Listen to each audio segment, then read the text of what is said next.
Okay, sabi dito, pwede po ba kami mag-attend ng baccalaureate mass ng aking anak? Graduating siya sa Epiphany School. Anglican po yata yon. May para sila na may asawa. Thank you. Hindi ko mak-clear. Pwede po ba kami mag-attend ng baccalaureate mass ng aking anak? Graduating siya sa Epiphany School. Anglican po yata yon. May para sila na may asawa. Thank you po. Brother Angel, di ko maintindihan yung tanong. yung sinabi niyang mass nila yun sa Anglican. So Anglican is a Protestant church. So pwede lang lahat ng nakikinig ngayon, pwede po tayong umattend sa ganyan pag may special occasions. Ang turo na simbahan diyan, we can always attend. Attend lang po tayo, pero yung mga rituals nila, lalo na kung may social obligation na tinatawag, pero wag tayong umano sa mga Eucharist nila, wag nating tanggapin yon at yung mga rituals nila. At saka hangga't maaari, no? Ina-avoid talaga ng huwag tayong umattend. Pero kung sabihin mo siguro para sa anak mo 'yan, hindi ko alam kung bakit nandun siya, medyo delikado 'yun kasi baka doon siya nag-aral. Kaya may mga Bro Angel, yes, bro. bro, ang baccalaureate mass parang required po ata sa paaralan yun, bro? Yes, kaya nga kung nag-aral 'yan sa paaralan, ano 'yan sa 1374 ng Code of Canon Law, bawal po na simbahan 'yan na mag-aral yung mga anak natin sa Protestant school. So, may problema doon, kapatid. Hangga't maaari tanggalin mo na yung mukhang luma pa naman yung tanong na 'yan. Pero sa 1374, puwede bang pakibigay natin uli yung 1374 Code of Canon Law, Bro Jando? Kasi isa 'yan sa reason, unang-una yung mga nag-a-attend ng Freemasonry, nag-a-attend ng mga bata sa mga ibang sekta na umaatake sa simbahan. So, pinagbabawalan po 'yan hangga't maaari, 'wag. Code of Canon Law 1374 nga, Bro Jando. Misa nila yan at requirements sa Anglican Church siguro, yun nga. School siguro ng Anglican yun. Maraming mga eskwelahan kaya mga Protestant school, Protestant church. 1374, bro.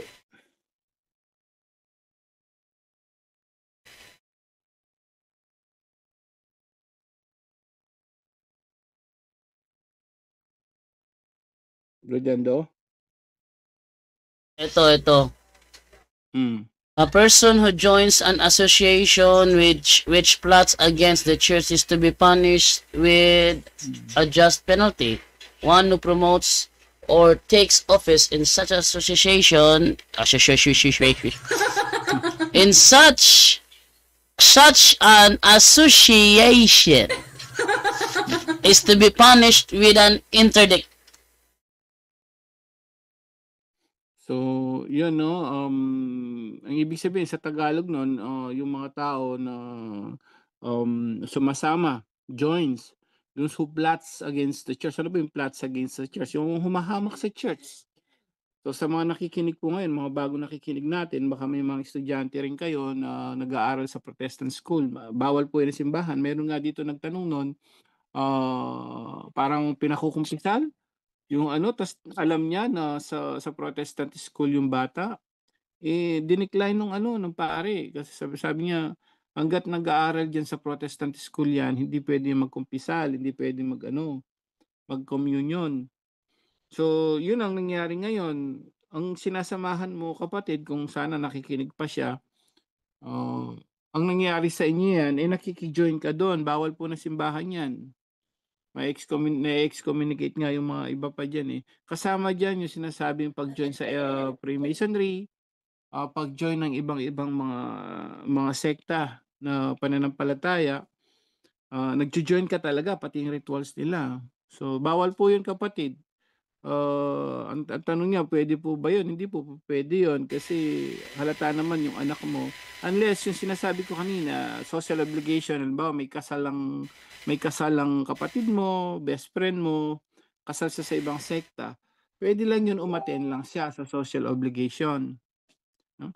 Social obligation. But kung a-attend ka at mag-join ka pa katulad ng anak mo, pina-join mo pa sa Protestant school, bawal po ng simbahan 'yan. Lalo na ikaw kung lagi ka nagjo-join do'n, nakikipag-ano ka sa ritual, bawal po ng simbahan 'yun. Puwede tayong ma-excommunicate. Malaking kasalanan po sa simbahan 'yun, kapatid. Ayun si Bro Wendell yata daw, waiting daw siya, bro. Ayun. Bro, Windel, ako po yung mag-follow up question, bro.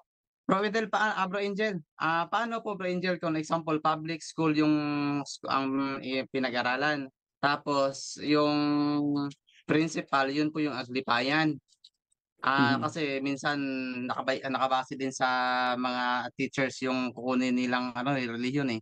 Hindi natin mapagkakaila. Ano yung gagawin natin, Brother Angel? May nagtanong na dito diyan, yung ano niya, public school kasi 'pag sinabing public school, government 'yan. No, hindi yan Protestant school. Kagaya ng yung INC, may school sila talaga diyan, MCGI, meron silang schools talaga diyan. Ayun, hindi Protestant school 'yun. But pag public school, government school, okay lang 'yun, bro, kasi yung aglipayan principal naman, kung hindi bawal siya mag-ano doon kasi usually government kasi ano ng Catholic 'yan, hawak ng Catholic pa rin ang turo diyan.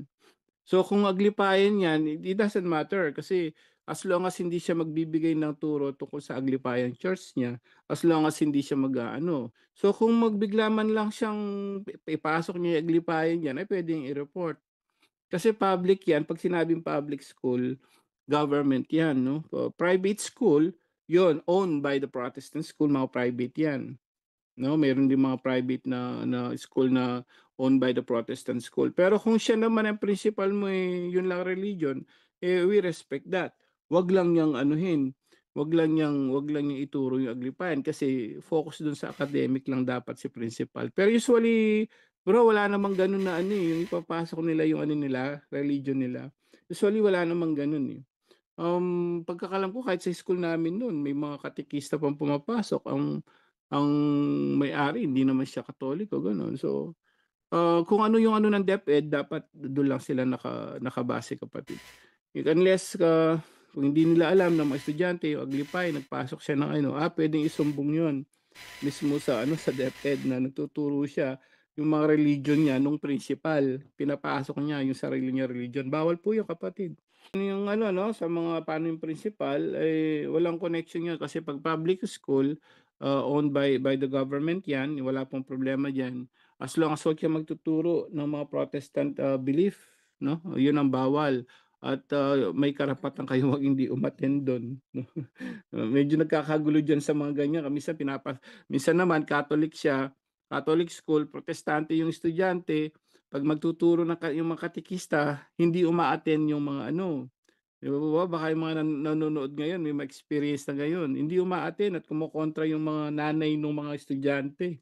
Kasi bakit tinuturo ng katekista, kasi, usually public school kasi run by the Catholic yung government kasi natin 'di ba, more alam naman natin generally, Katoliko 'no, yung ng ang nasa gobyerno. So, kapag may protestante din, nagkakagulo diyan sa ganyan. But ano dun, walang problema yun dahil pagka public school, 'yan, Catholic school halos lahat ng mga public school natin sa buong bansa. Bro